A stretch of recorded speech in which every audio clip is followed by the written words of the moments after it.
بسم اللہ الرحمن الرحیم۔ السلام علیکم، کیسے ہیں آپ سب؟ مجھے امید ہے کہ آپ سب خیریت سے ہوں گے۔ میں آپ کو اپنے چینل اردو گرامر ود ایمان فاطمہ میں خوش آمدید کہتی ہوں۔ آج کا ہمارا موضوع ہے مجاز مرسل۔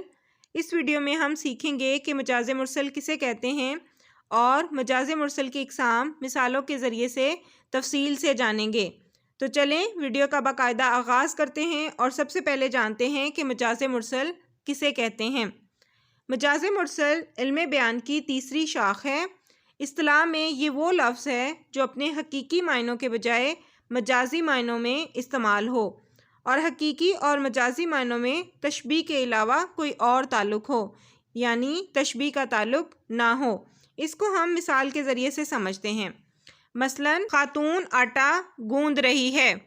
یہاں آٹا اپنے حقیقی معنوں میں استعمال ہوا ہے، مطلب آٹے سے مراد آٹا ہی ہے۔ لیکن اگر یہ کہا جائے کہ احمد چکی سے آٹا پسوا لایا ہے تو یہاں آٹا گندم کے معنوں میں استعمال ہوا ہے جو اس کی ماضی کی حالت ہے، یعنی آٹا تو نہیں پسوایا بلکہ گندم پسوائی گئی تھی اور آٹا بنا، تو یہاں آٹا پسوانے کا ذکر ہے۔ پہلی مثال میں آٹا اپنے اصلی معنوں میں استعمال ہوا ہے، جبکہ دوسری مثال میں آٹے سے مراد گندم ہے، یعنی آٹا اپنے مجازی معنوں میں استعمال ہوا۔ تو وہ الفاظ جو اپنے حقیقی معنوں کے بجائے مجازی معنوں میں استعمال ہوتے ہیں مجاز مرسل کہلاتے ہیں، ٹھیک ہے؟ نیکسٹ دیکھیں، مجاز مرسل کی کل 24 اقسام ہیں، جن میں سے ہم 8 اہم اقسام آج کی اس ویڈیو میں پڑھیں گے۔ سب سے پہلے جزو بول کر کل مراد لینا۔ اس صورت سے مراد یہ ہے کہ ایسا لفظ بولا جائے جس کا اطلاق اپنے اصلی اور حقیقی معنی کے لحاظ سے جزو پر ہوتا ہے، لیکن اس سے جزو کے بجائے کل مراد لیا جائے۔ مثلا یہ کہا جائے کہ کل شریف پڑھیں، تو اس سے مراد ان چاروں صورتوں کی تلاوت ہے جن کے آغاز میں لفظ کل آتا ہے۔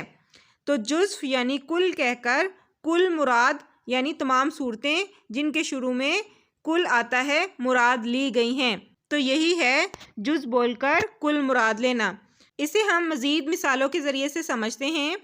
رنگ پیرہن کا خوشبو زلف لہرانے کا نام، موسم گل ہے تمہارے بام پر آنے کا نام۔ یہاں دیکھیں موسم گل کی ترکیب میں گل کے لفظ سے پورا موسم بہار مراد لیا گیا ہے، یعنی جز پھول یا گل بول کر کل یعنی موسم بہار مراد لینا، تو یہی ہے جز بول کر کل مراد لینا، ٹھیک ہے؟ نیکسٹ دیکھیں، کل بول کر جز مراد لینا۔ مراد یہ ہے کہ جو لفظ جن معنوں کے لیے وضع ہوا ہے اس سے اس چیز کا ایک جز مراد لیا جائے۔ مثلا اگر یہ کہا جائے کہ کرسی ٹوٹ گئی ہے، اگرچہ کرسی کا کوئی بازو یا ٹانگ ٹوٹی ہوگی، تو یہاں کرسی کل بول کر اس کا کوئی ایک حصہ یعنی جز مراد لیا گیا ہے۔ اسے بھی ہم مزید اگزامپلس کے ذریعے سے سمجھتے ہیں۔ مجھ سے ملتے ہی وہ بے باک ہو جانا تیرا، وہ تیرا دانتوں میں انگلی دبانا یاد ہے۔ یہاں دیکھیں انگلی سے مراد انگلی کی پور ہے، یعنی کل انگلی بول کر جز پور مراد لیا گیا ہے، تو یہی ہے کل کہہ کر جز مراد لینا، ٹھیک ہے؟ نیکسٹ دیکھیں، بازار سے لے آئیں اگر ٹوٹ گیا، ساغر جم سے میرا جام سفال اچھا ہے۔ اب یہاں دیکھیں بازار کل بول کر جزو یعنی ایک دکان مراد لیا گیا ہے، ٹھیک ہے؟ یعنی کہ آپ کوئی بھی چیز جو خریدتے ہیں وہ کسی ایک دکان سے خریدتے ہیں نا، تو کل یعنی یہاں پہ بازار کہہ کر دکان مراد لیا گیا ہے، تو کل بول کر جز مراد لینا۔ نیکسٹ دیکھیں، سبب بول کر مسبب مراد لینا۔ اس صورت سے مراد ہے کہ ایسا لفظ بولا جائے جس کا اطلاق اپنے اصلی اور حقیقی معنی کے اعتبار سے سبب ہوتا ہے، مگر اس سے سبب کے بجائے مسبب یعنی نتیجہ مراد لیا جاتا ہے۔ مثلا بادل 1 گھنٹہ برسے تو چھت 4 گھنٹے برستی ہے۔ اب یہاں پہ دیکھیں کہ بادل سبب ہے بارش کا اور بارش نتیجہ ہے۔ بادل برسنے سے بارش کا برسنا مراد ہے، تو سبب بادل بول کر نتیجہ بارش مراد لیا گیا ہے، ٹھیک ہے؟ اس کی ایک اور مثال دیکھتے ہیں۔ ہر ایک خار ہے گل، ہر گل ایک ساغر عیش، ہر ایک دشتے چمن، ہر چمن بہشت نظیر۔ اب اس شعر کے پہلے مصرعے میں دیکھیں کہ ساغر کا مطلب ہے شراب کا پیالہ۔ اس شعر میں ساغر شراب کی جگہ ساغر عیش کا استعمال ہوا ہے، لہٰذا شراب سبب ہے، عیش مسبب ہے یعنی عیش نتیجہ ہے۔ تو یہی ہے سبب بول کر مسبب مراد لینا۔ نیکسٹ دیکھیں، مسبب بول کر سبب مراد لینا۔ اس صورتحال میں ایسا لفظ بولا جاتا ہے جس کا اطلاق اپنے اصلی اور حقیقی معنی کے اعتبار سے سبب پر ہوتا ہے۔ مثلاً اس کے کمرے میں علم ہر طرف بکھرا پڑا تھا۔ یہاں علم سے مراد کتابیں ہیں، علم نتیجہ ہے کتاب خوانی کا، تو یہاں علم بول کر یعنی نتیجہ بول کر سبب یعنی کتاب مراد لی گئی ہے۔ نیکسٹ دیکھیں، اس کا کوئی گود کا پالا نہ تھا، گھر میں کوئی گھر کا اجالا نہ تھا۔ اب اس شعر میں گھر کے اجالے سے مراد اولاد ہے، اولاد سبب ہے اور اجالا مسبب یعنی نتیجہ، یعنی گھر میں اولاد کی وجہ سے اجالا ہوتا ہے اور اولاد نہیں ہے تو اجالا بھی نہیں ہے۔ تو اس شعر میں مسبب یعنی نتیجہ بول کر سبب مراد لیا گیا ہے۔ نیکسٹ دیکھیں، ظرف بول کر مظروف مراد لینا۔ اس صورت میں ایسا لفظ بولا جاتا ہے جس کا اطلاق اپنے اصلی اور حقیقی معنی کے اعتبار سے ظرف پر ہوتا ہے، مگر اس سے ظرف کے بجائے مظروف مراد لیا جاتا ہے۔ ظرف برتن یا جگہ اور مظروف اس چیز کو کہتے ہیں جو برتن یا جگہ کے اندر ہو۔